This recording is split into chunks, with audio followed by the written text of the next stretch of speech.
Daily سالار Urdu digital کی خصوصی پیشکش منظرنامہ میں سبھی ناظرین کا خیر مقدم۔ آج کی اہم خبروں میں سب سے پہلے حکومت نے 25 جون کو جو کہ 1975 میں ایمرجنسی کا اعلان کیا گیا تھا، سمویدھان ہتیا دیوس کے طور پر منانے کا اعلان کیا گیا ہے۔ یہ دن ان لوگوں کو ٹریبیوٹ پیش کرنے کے لیے ہے جنہوں نے اس دور میں مشکلات کا سامنا کیا تھا۔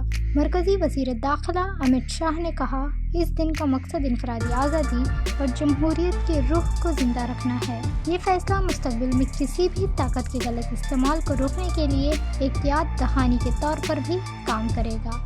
ایک ایگزٹ نوٹیفیکیشن میں ایمرجنسی کے دوران ہونے والے ظلم ستم اور دباؤ کا ذکر کیا گیا ہے۔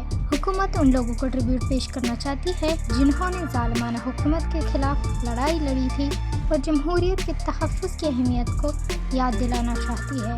اڈانی گروپ نے ملک کی پہلی transshipment port Vizhinjam International Seaport کے بقیہ مراحل مکمل کرنے کے لیے مزید 20,000 کروڑ روپے کی سرمایہ کاری کا اعلان کیا ہے۔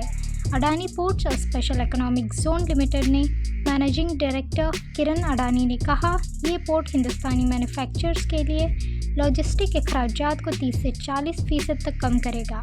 پہلا مدرشپ سان فرنانڈو جمعرات کو ونزنجم میں لایا گیا۔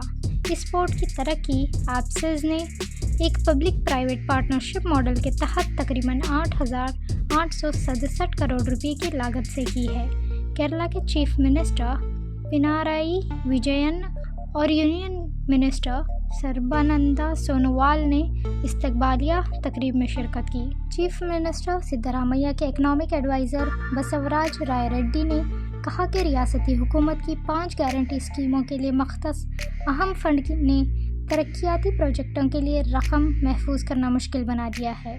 رائے ریڈی نے کسانوں کی میٹنگ سے خطاب کرتے ہوئے منگلورو گاؤں میں جھیل پروجیکٹ کا ذکر کیا۔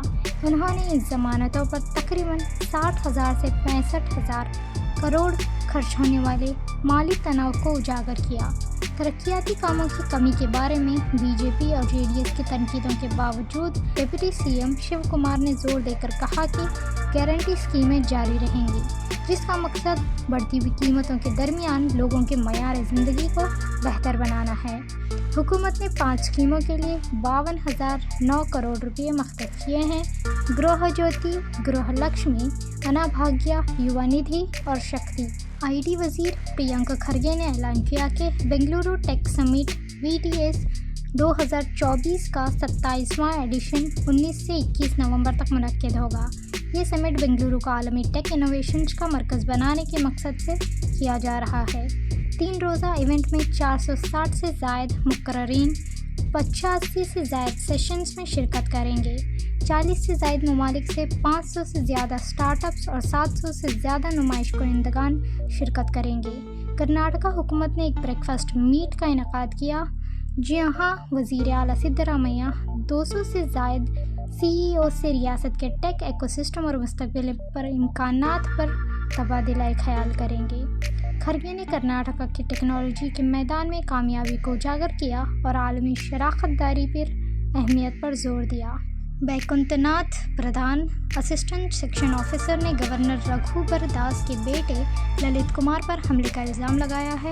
پردھان کا دعویٰ ہے کہ کمار اور ان کے ساتھیوں نے انہیں ٹرانسپورٹ کے انتظامات کے متعلق اور شدید مخالفت کے سبب جسمانی زیادتی کی۔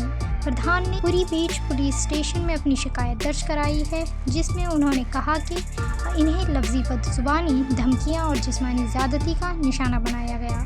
پردھان کا دعویٰ ہے کہ گورنر کے دفتر میں فارمل شکایت کے بعد انہوں نے پولیس کے پاس بھی اپنے معاملے کی شکایت کی، مگر اب تک کوئی کارروائی نہیں ہوئی ہے۔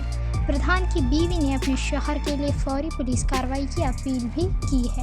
پرینکا کانونگو قومی بچوں کے حقوق کی حفاظت کے لیے نیشنل کمیشن کے چیئرپرسن نے مدرسوں میں تعلیم حاصل کرنے والے غیر مسلم بچوں کے حقوق پر تشویشات ظاہر کی ہیں۔ انہوں نے کہا کہ مدرسے جہاں اسلامی تعلیم دی جاتی ہے، تعلیم کے حقوق قانون کے اختیارات سے باہر ہیں۔